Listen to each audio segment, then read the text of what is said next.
Question है select all transformation below with exactly 2 distinct eigen value. इन इसको हमें सिलेक्ट करने के 2 डिस्टिंक्ट आइजन वैल्यू है, इस लीनियर ट्रांसफॉर्मेशन के, तो उसे टिक लगा देने हैं, अदरवाइज नेगलेक्ट कर देना है। दोनों ही सही है या दोनों गलत है। ये linear transformation from R to R दिया है। इसके पहले वाले क्वेश्चन में जो था वो from complex number two complex number था, टपल्स में complex number two complex number था। ये आर इस मैंने ये रियल में है, यानी कि इसका आइजन वैल्यू जो आएगा वो रियल होगा तो कंसीडर करेंगे, अदरवाइज नहीं करेंगे कंसीडर, है ना। अब उसमें क्या था, इसके पहले वाले क्वेश्चन में ये कॉम्प्लेक्स नंबर में था, यानी कि इसका आइजन वैल्यू रियल आए या कॉम्प्लेक्स है, कॉम्प्लेक्स में होगा, यानी सिर्फ और सिर्फ उसमें देखना था डिस्टिंक्ट है या नहीं है, लेकिन इसमें डिस्टिंक्ट के साथ साथ रियल वैल्यू भी होना चाहिए, ये देखना है। चलो तो शुरू करते हैं सोल्यूशन हो गया। गिवन लीनियर ट्रांसफॉर्मेशन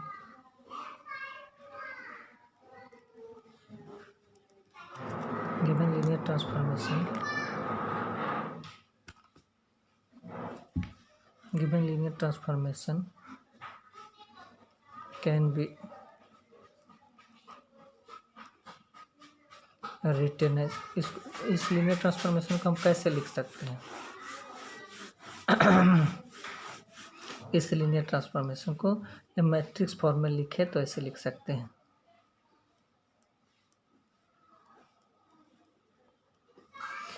ये टपल्स में लिखा है, इसको मैट्रिक्स फॉर्म -6 -2 9 और 0 x और y, यानी कि ये मल्टीप्लाई करने के बाद इसको जब मल्टीप्लाई करेंगे ऐसे, तो ये पहला टपल से लिखते हैं, मल्टीप्लाई करने के बाद दूसरे टपल से लिखते हैं, इस प्रकार फिर हमें वापस यही मिल जाएगा। मैट्रिक्स फॉर्म में ऐसे लिखते हैं। आई बात समझ में? अब इसके बाद यानी कि यहाँ जो मैट्रिक्स है उसको हम मान लेते हैं क्लेटे, उसको जो मैट्रिक्स है वो क्या है, -6 -2 9 और 0 है ना। यानी सिंस फॉर आइजन वैल्यू के लिए हम लोग Tx = λx, जो लीनियर ट्रांसफॉर्मेशन है वो एक कांस्टेंट नहीं कहें कि स्केलर, कोई स्केलर है और उसके वेक्टर्स के साथ, इस सेम वेक्टर के साथ मल्टीप्लाई करने पर दोनों इक्वल होता है। यहाँ लिख दे रहा मैं कि λx where lambda is any scalar called eigen value. Lambda क्या कोई स्केलर से जो आइजन वैल्यू कहलाता है। इस प्रकार हम यानी कि लीनियर ट्रांसफॉर्मेशन हमें यही ना मैट्रिक्स दे रहा है, यानी कि Ax = λx, ये हमें दे रहा है।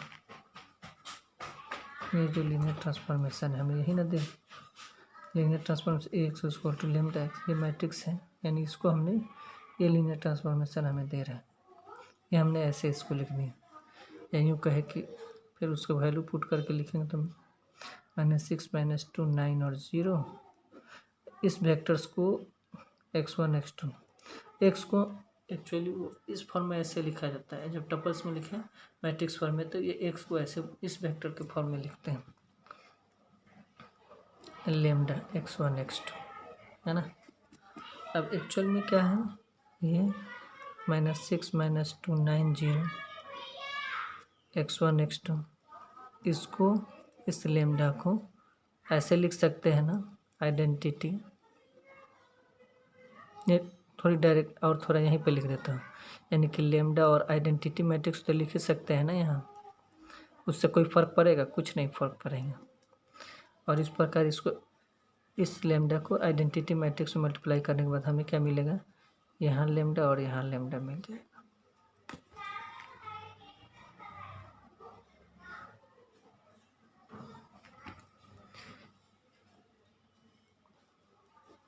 x1 x2 ऐसा है, यानी कि इसको मल्टीप्लाई करके बाद ये मिला, ये वेक्टर्स लिखते हैं। अब इसको क्या करते हैं, इस साइड में लाते हैं मैट्रिक्स को एवरी एलिमेंट को उससे क्या कहते हैं, सब्ट्रैक्ट कर लेते हैं, है ना। तो इधर -6 और इधर से सब्ट्रैक्ट करेंगे तो माइनस लेमडा और -2, ये 9, ये 0 माइनस लेमडा। मैं वेक्टर्स तो वही रहेंगे, इक्वल वेक्टर्स को सब्ट्रैक्ट नहीं करते हैं। सेम एज हम लोग जो पोलिनोमियल पढ़े होंगे, ये पोलिनोमियल एक अलजेब्रिक एक्सप्रेशन जो पढ़े होंगे ना, उसी तरह से सेम है। ये वेक्टर्स को नहीं सब्ट्रैक्ट कर सकते, सिर्फ इसमें का नंबर्स सब्ट्रैक्ट होता है। अलजेब्रिक एक्सप्रेशन में जैसे ऑपरेशन चलता है वैसे सेम यहाँ भी। यहाँ पे इधर तो कुछ नहीं बचता, जीरो, तो जीरो को हम लोग मैट्रिक्स फॉर्म में जीरो मैट्रिक्स ऐसे लिख देते हैं। ये हमें ज़रूरत के हिसाब से लिखते हैं। 0 0 0 को हम 0 0 0 लिख सकते हैं, या यहाँ 2 टॉपर्स 2 क्रॉस 2 का मैट्रिक्स है इसलिए 0 0 लिखा। इस प्रकार हमें ये फाइंड आउट हो गया। एक्चुअल में हम लोग क्या देख क्या रहे हैं, हम लोग पता कर रहे हैं कि ये ऐसे एक लेमडा का वैल्यू जिसके लिए ये क्या हो, 0 आ जाए, उस वेक्टर से मल्टीप्लाई करते तो 0 आ जाए। यानी यहाँ पे इस बात को लिख देते हैं, we are looking for those values, वो सारे वैल्यूज मिल जाए, those numbers lambda for which A minus lambda I, ये आइडेंटिटी मैट्रिक्स है, इंटू एक्स इक्वल टू 0 हो जाए, है ना। ये तभी संभव है, इट हैपन्स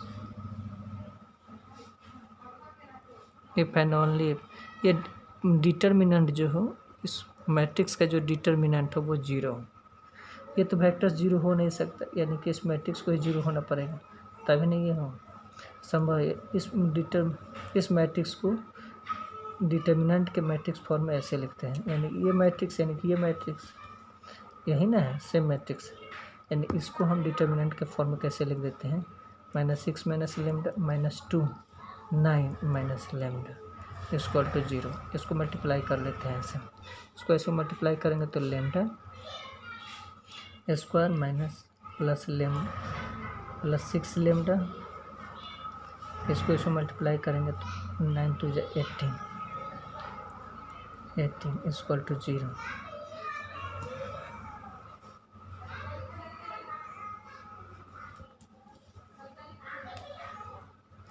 क्वाड्रेटिक इक्वेशन से इसका वैल्यू निकालते हैं, इसलिए लेमडा इक्वल टू ये -b यानी कि -6 है ना, प्लस माइनस √b² -4a और c 18 है बाई 2a, यानी एक्चुअल में क्या है, -6 प्लस माइनस √36 -72 बाई 2, यानी एक्चुअल में -36 √36 36 में 72 सब्ट्रैक्ट करेंगे -36 बाई 2, -36 प्लस माइनस इसका जो स्क्वायर रूट होगा वो क्या होगा, 6 होगा, आयोटा होगा by 2।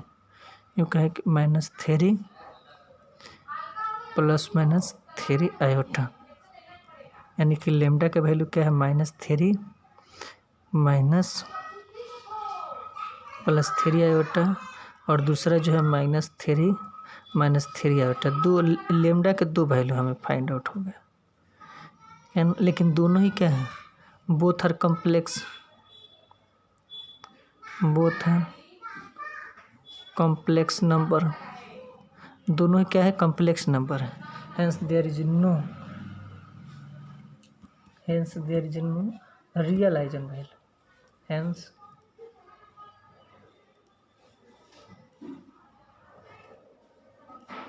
there is no real distinct eigen value,